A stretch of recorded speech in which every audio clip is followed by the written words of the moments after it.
do you think should be the takeaway from this year's BRICS Summit as it is being held in India?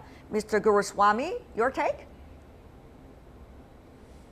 My take is it's been a fairly good conference with a lot of very good optics, a lot of good feelings.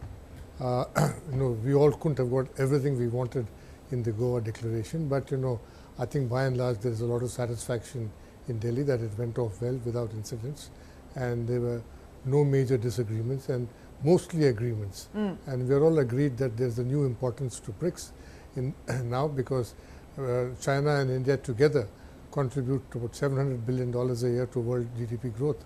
So that is the major role which devolves on this part of the world, because we are the only two big growing economies now in the world, and there's a lot of responsibility on us to drive the world's economy. Well, China GDP growth, of course, around 7%. Last time I checked, it's about 7.8 or so. India has been reaching 7.5, but still has not yet created 1 million jobs as they promised earlier. How much will these two economies, Professor Fu, if I could ask you from Beijing's perspective, be able to gear up the overall group of the BRICS? Well, if you look at the group as a whole, the contribution of the group to the world economy is very high, around 50%, even though when you disaggregate the group, you see different variations. China continue, well, if you are talking about growth rate, now India is the number one and China number two. India probably is around the 7 or higher. China is something like 6.7. Yes, indeed. Whereas others. But the question is, how would the two economies be able to gear up the overall economic scene of the BRICS countries? As we all know, the other three economies are not necessarily doing as well. Well, because of the structure of the economy within the group are very different. When the world economy slows down, the downward pressure on those economies tend to vary. Whereas Chinese economy is an economy of and in itself, and India's big economy is the same. But as those resource-based economies, when the world demand resources, oil in particular goes down. Russia, for instance, has suffered very greatly, and whereas Brazil has also suffered. Well, in order to cater to the current realities of the economies, Chinese President Xi Jinping referred to the BRICS at the BRICS Summit on the recent slowdown in economic growth among the group. He said this: the outlook for member countries is still positive long-term, he said, due to their resources and workforces. The Chinese leader also made a 5-point proposals during the BRICS Summit on how the BRICS nations could join hands in tough times, including this: building an open world, open market, mapping out a shared development vision, coping with global challenges, safeguarding international fairness and justice, and deepening partnership within the bloc. Of course, those are big strategic goals. The question is how to translate all of these very adjective and yet abstract terms into real actions. Therefore, I go to you, Mr. Guruswamy. Creating a common market, removing the tariffs, providing more space for free trade. That's at least the steps that the countries could do. Is that possible? All these things are two-way streets, like removal of tariffs, trade barriers. China as the bigger economy has to initiate the process, and then the smaller economies will reciprocate. But China also has another role. China has to lead investment. China is sitting with over $3.5 trillion in American banks, wasting away there and not getting interest, and also financing American adventures abroad. I think China has a responsibility on seeing that this money is invested productively in countries which are smaller than it, which are smaller economies than it, and who need a lot more infrastructure, who can actually then consume a lot more. And these are goods which China can export: infrastructure goods, railway systems, all the telecommunication systems. All this will benefit China. So I think China should put its money where its mouth is. Well, China could put money where it is important, but at the same time, the open market has to be created by all economies, not necessarily China. If China just want to try to build some infrastructure for the other country, it has to also see the return, because it's a trade and investment we're talking about rather than just welfare. So, Professor Fu, do you see actions from that side among the BRICS countries about more open market toward one another at least?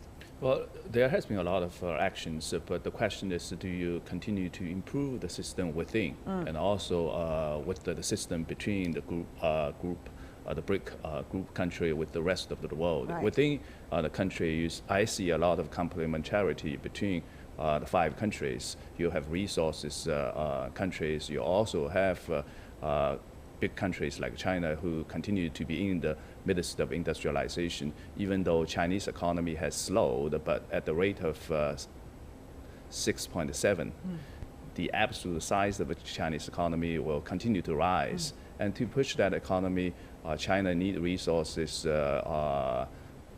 beyond its own borders. So that is why if you look at Russia, if you like countries like Brazil, in that picture, you also see prospects of growth as long as they continue to improve the allocative efficiency within the group. There is no question. But having said that, though, we do see the possibility that the BRICS economies, particularly being commented by the Western press, could become competitors rather than just partners. How do we understand these possibilities, Mr. Guruswamy?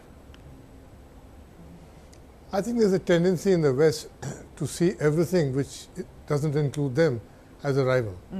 I don't think BRICS Bank or BRICS multilateral institutions are rivals to Western institutions, except that, you know, Western institutions have created no space for the other large economies in there. So, you know, IMF is dominated by the G7, which is all European and with Japan in it.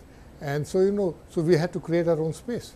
Now, the World Bank, China and India are bigger donors to the World Bank than the European countries, but they have no role in it. So I think, you know, they are themselves at fault for not creating space, and they've got used to unilateralism, and their share of the global economy is shrinking, and their economies are shrinking. America is growing, but Europe is shrinking. Japan is shrinking. So they can't continue to play the same role they played before. And the economies which are growing need more responsibility and a bigger role. And this, I think, you know, the West is finding it difficult to understand and to accommodate. How, on the other hand, and we see this manifested in criticism. Yeah. Yes, indeed. On the other hand, Professor Fu, how much can BRICS countries be able to create this space in the international community? For example, pushing more reform within IMF, within the World Bank. We all understand how difficult it is, that it's been going on for years, and of course, some space has been created, but never not to the satisfaction of the BRICS countries. How much can still be done, really, given the bureaucracy? Well, I do not see that we are creating alternative institutional arrangements against the existing set of international system. The international system is not perfect, and especially in light of the growing weight of the economic power shifting from Atlantic Ocean to Pacific Ocean. And when you look at the Pacific Ocean, China and India, big countries, Russia, big countries. So it's reasonable to expect to see a higher level of voice of their opinions in those international organizations. So that is the direction that I see. And in addition to that, China, for instance, has come up with its own institutions, international institutions like the Asia Infrastructure Bank System to facilitate the interconnection within BRIC countries. Well, AIB has been initiated by China and some of the other countries. There are many member countries already joined. Having said that, there's New Development Bank, which is what some consider, Mr. Guruswamy, the BRICS alternative to the IMF. $900 million of projects had already been subscribed out by the New Development Bank. More loans, green loans, particularly ahead. Having said that, though, it is still a relatively small number. So when we talk about international governance, when we talk about creating more space in the international community, how far is it really, our BRICS countries, from the real potential? You see, one thing we must understand is that the basic power equation, our economies might be bigger, but it is the US economy which drives the world's economy, because that is the big monosponic buyer. It's the single biggest market, and it gives trade balance, you know, has trade gaps with every major country in the world. Matter of fact, it has trade surpluses only with 5 or 6 countries in the world. So all of us, you know, love the dollar, and we collect our money in dollars and keep it in American banks, and that drives their growth and their consumption.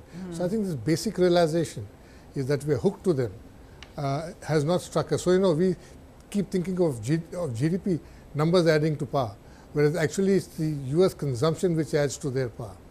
So I think we need to come to an understanding on this. The earlier we come to this, the better.